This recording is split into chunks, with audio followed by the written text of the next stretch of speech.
Welcome back to Cooking with Grunkle. We're doing spicy chicken and rice. Hold on. Alright, we got us some thigh meat because I like thighs. You can use chicken breasts if you want. Don't matter. We're going to put them in a crock pot. We're going to cut these up, cube them, probably 1 inch, 2 inch squares, whatever. Most of it's going to end up shredding up. Alright, I got it chunked up pretty good. I'm going to salt and pepper all of this before I put it in my crock pot. I did cut some of the fat off.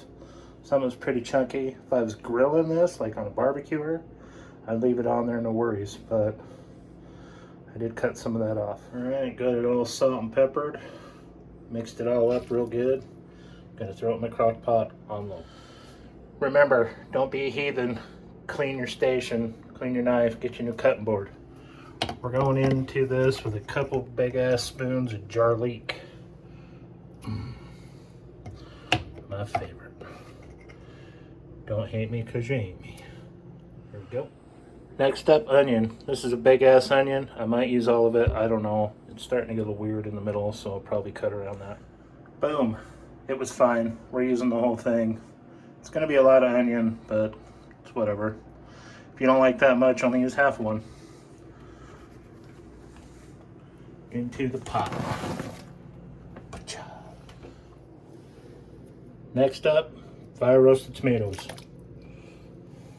And a can of Rotel. I'm using the habaneros because what I got. I was gonna put Mexican style stewed tomatoes in here, but I'm out. I don't have any green chilies, so we're using this. Boom. Mix that up. That's what it's looking like mixed up. And I forgot to tell you, I used about 8 chicken thighs. You can use less, just cut everything back. However you want to do it. And I'm gonna use a yellow and a red pepper, only because I gotta use these things up. They were starting a revolution in the fridge and they had to be dispatched. So we're gonna cut these up fairly chunky, throw them in the mix. There they are. I should have showed you before I put them in there, whatever. Pretty chunky. You can wait until this is about halfway done and throw them in. They only take a couple hours to cook, but I don't care. I'm doing whatever. We're gonna add some chicken broth. I'm not trying to make it too wet, so maybe a cup. About like that. That's probably too much, but whatever. We'll see what happens. And then, because I can't leave nothing alone, we're gonna do some Tony's. Just a little, not a whole lot. Just give it that extra profile. And then some buttery garlic herb, because why not? This is coming out slow. About that much. Probably a tablespoon or two. And then, for my final trick, can of tomato sauce. And we're gonna let that go for a while and see what happens.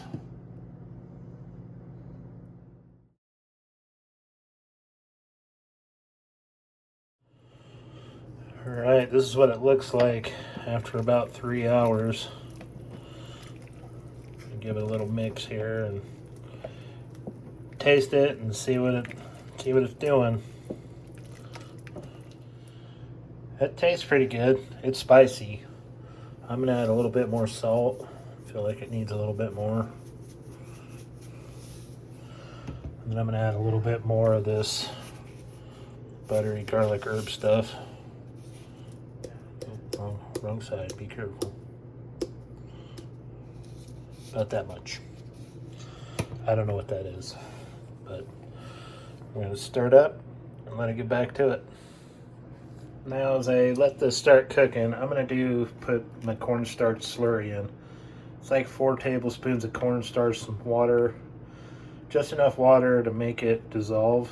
It's pretty thick. I don't know if you can tell or not, but I'm gonna throw that in there, and I want that to be kind of gravy ish.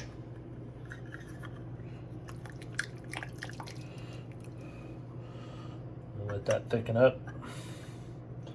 If you end up having to add more than later, then whatever you got to do. But I want it to be more of a gravy than like a soup. All right, it's been 5 hours. Let's see what we got. Oh, looks weird.